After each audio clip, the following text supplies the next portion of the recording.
पत्नी तो और भी मिल जाएंगी पर माँ तो एक ही है मेरे पास। आज बेटी घर आई थी, घर में अच्छी खासी चहल पहल थी। बाहर पूरा परिवार एक साथ बैठकर खिलखिला रहा था।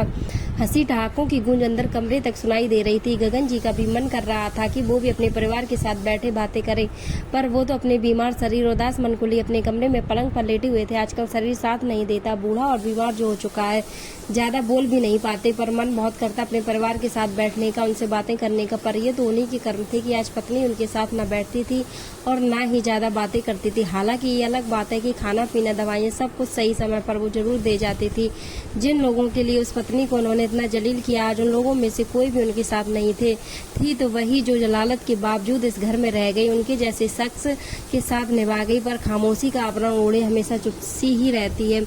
जानते थे कि बाहर बच्चे हंस रहे हैं, बोल रहे हैं, और वो तो उनके हंसते बोलते देखकर सिर्फ मुस्कुराकर चुपचाप उन लोगों को देख रही होगी। आज भी याद है उन्हें, जब सुमन उनकी पत्नी बनकर इस घर में आई थी, कितनी खुश मिजाज थी वो, हमेशा हंसती खिलखिलाती रहती थी। उसका यही स्वभाव तो पसंद आया था उन्हें। अब जब उन्होंने अपने एक रिश्तेदार की शादी में उसे देखा था, बस एक नज़र में उसकी बेबाक हंसी उनके दिल को भा गई थी और इसलिए उन्होंने शादी के लिए हाँ कर दी। पर ये नहीं पता था कि इसी हंसी के वो दुश्मन हो जाएंगे। अक्सर अम्मा से डांट भी खा लेती, आखिर बहू का इतना हंसना बोलना उन्हें पसंद नहीं था। और फिर अपनी अम्मा का मन रखने के लिए गगन जी भी सुमन को ही डांट कर चुप कर देते थे। लेकिन सुमन भी क्या करती, अपने स्वाभाविक स्वभाव को तो छोड़ नहीं सकती थी, और उसका स्वभाव तो वैसे ही हंसमुख था। तो फिर कुछ देर बाद वापस पैसे ही हो जाती। गगन जी मन ही मन मुस्कुरा कर रह जाते, पर अम्मा के सामने खुलकर जाहिर नहीं करते। लेकिन उस दिन जो कुछ हुआ, उसके बाद सुमन का वो स्वाभाविक स्वभाव कहाँ गायब हो गया। आज उसकी कसक आज भी गगन जी के मन में थी। जरा सी हिम्मत नहीं कर पाए अपनी अम्मा के सामने ये जानते हुए कि पत्नी सही है, और पत्नी को ही दबा कर रख दिया। उस दिन छोटी बहन जानकी की सगाई थी। बड़ी बहन आरती भी घर पर आई हुई थी और कई खास रिश्तेदार घर पर मौजूद थे। सगाई का प्रोग्राम पूरा हो चुका था। सुमन और आरती ने सारा सामान अम्मा के कमरे में रख दिया था। सुमन के मायके वाले अपने घर रवाना हो चुके थे। बाहर अभी खास रिश्तेदार बैठे बातें कर रहे थे। गगन भी उन्हीं लोगों के साथ था। इधर सुमन रसोई में काम कर रही थी कि बाहर से अम्मा जी के जोर जोर से चिल्लाने की आवाज आई। हे भगवान, मैं तो लुट गई, बर्बाद हो गई, कौन बैरी दुश्मन पीछे पड़ा। अचानक अम्मा की आवाज सुनकर सब लोग अंदर की तरफ भागे।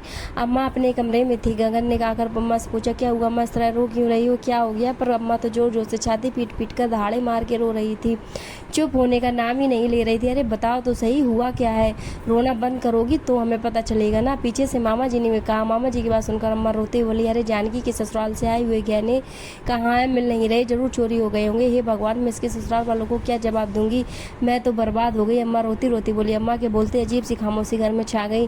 अरे ध्यान से देख, इन्हीं सामान में कहीं रखा होगा। मामा जी दोबारा बोले, भैया पूरे सामान ऊपर से नीचे करके देख चुकी हूँ, पर गहने नहीं, जरूर चोरी हुए होंगे। अरे शुभ शुभ बोले, एक बार हमें देखने दे। अम्मा को ऊपर हटाकर मामा जी खुद सामान चेक करने लगे, लेकिन उसमें गहने नहीं थे। फिर कुछ सोच समझ कर मामा जी बोले, अरे गहने को इन सामानों के साथ यहाँ रखेगा क्या, अलमारी में रख दिए होंगे तुमने, देख जरा।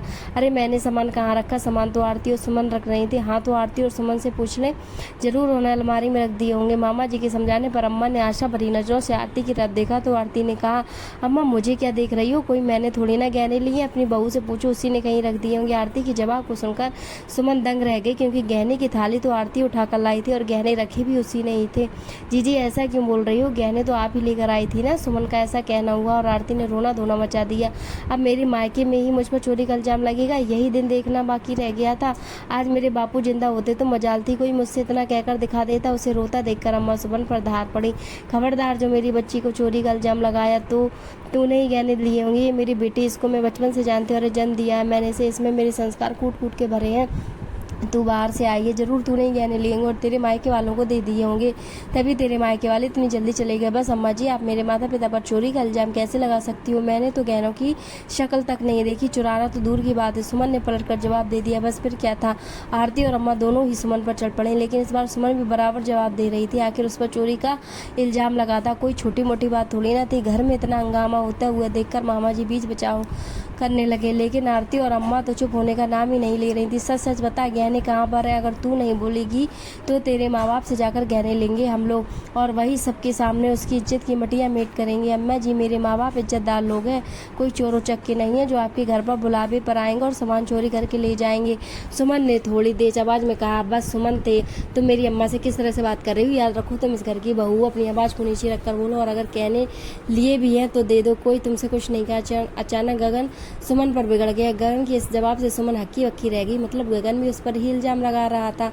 एक लड़की जो ससुराल को अपना घर मान लेती है, आज वहाँ सुमन बिल्कुल अकेली खड़ी थी, पति तक साथ नहीं था। गगन के जवाब के बाद सुमन की नज़र आरती से टकराई तो वह मंद मुस्कुरा रही थी। इससे बड़ी जीत और क्या हो सकती थी। लेकिन तब तक आरती का 9 साल का बेटा अपने हाथ में कपड़े की छोटी सी पोटली लेकर आया और सबके सामने बोला, माँ ये आपका सामान नहीं है, किसी ने गलती से अपने सामान में रख दिया। उसे देखते ही आरती के चेहरे पर पसीने की बूंदें चमकने लगी। उसके चेहरे पर डर देखकर मामा जी ने वो पोटली उस बच्चे के हाथों से अपने हाथों में ले ली और उस पोटली को खोल कर देखा तो सब भौचक्के रह गए। उसमें जानकी के ससुराल से आए हुए गहने थे। सबने हैरानी से आरती की तरफ देखा, पर वो तो बेशर्मों की तरह अपने बेटे का हाथ पकड़कर दूसरे कमरे में चली गई, जैसे कुछ हुआ ही ना हो। रिश्तेदार मुंह पर हाथ रखकर दबी जबान में बातें करने लगे। तभी अम्मा बोली, अरे वो भूल गई होगी रखकर, इसमें यूं जबान दबाकर बात करने की क्या जरूरत है। और फिर सुमन से बोली, बेटी है वो मेरी, उसकी गहने चुराए नहीं थे बल्कि संभाल कर रखे थे अपने पास। उसकी बराबरी की तो सोचना भी मत। पर तूने यहाँ जो इस तरह से सबके सामने चिल्ला कर मुझसे बात की है ना, उसकी माफी मांग मुझसे। अम्मा की बात सुनकर सुमन की आंखों में आंसू आ गए।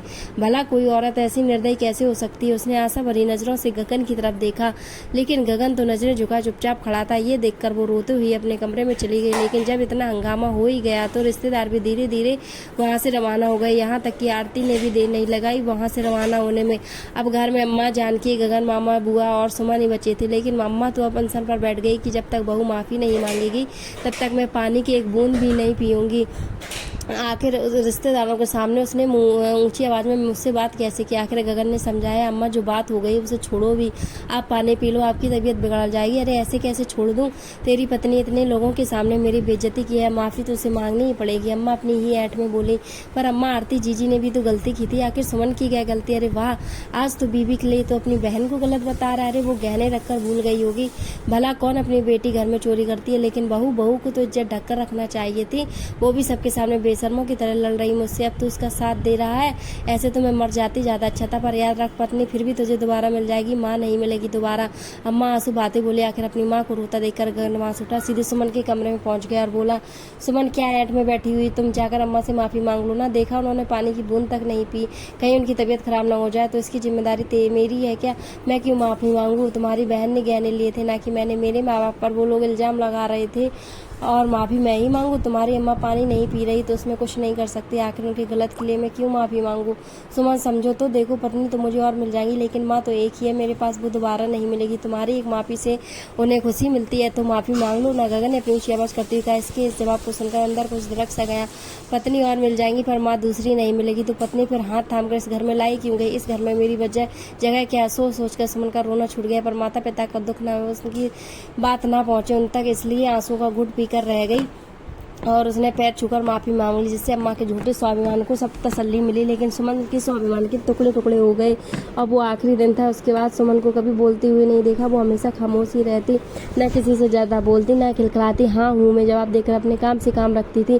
किसी से लेना देना नहीं था, जिसने जो काम कह रही चुपचाप कर लिया, फिर एक तरफ चुपचाप जाकर बैठ जाना। सोचते सोचते गगन जी की आंखों में आंसू आ गए। तभी सुमन कमरे में आई, हाथ का गिलास था वहीं पास वाली ड्राई से दवाइयाँ निकाली और गगन जी को देती हुई आगे बढ़ा दी। लेकिन गगन जी ने हाथ में दवाई लेने की जगह अपने दोनों हाथ जोड़ लिए और अपनी कपकपाती आवाज में कहा, सुमन अब तो माफ कर दो मुझे। उनकी आवाज सुनकर सुमन ने एक नजर उसकी तरफ देखा, फिर दवाई हाथ में देती हुई बोली, अब की दवाई का समय हो गया है सुमन, माफ कर दे मुझे। मेरे इतने सालों की खामोशी नासुर बन चुकी है मेरे लिए, अब बर्दाश्त नहीं होता। कोई बात नहीं जी, माफी क्यों मांगते, इस घर में गलतियों के लिए कोई माफी नहीं मांगता, बल्कि बिना गलती के माफी मंगवाई जाती है। सुमन पति हूँ मैं तेरा, तेरी माफी का हकदार हूँ, मुझे माफ कर दे सुमन। जो जिसका पत्नी क्या है वो तो मिल जाती है, फिर मुझसे माफी मांग कर क्यों अपना मुंह खराब कर रहे हो, कहकर सुमन कमरे से बाहर निकल गई। लेकिन गगन जी के पास सिवाय पछतावे के कुछ और नहीं था। अब दोस्तों कैसा लगा वीडियो कमेंट्स में बताएं। ऐसे वीडियो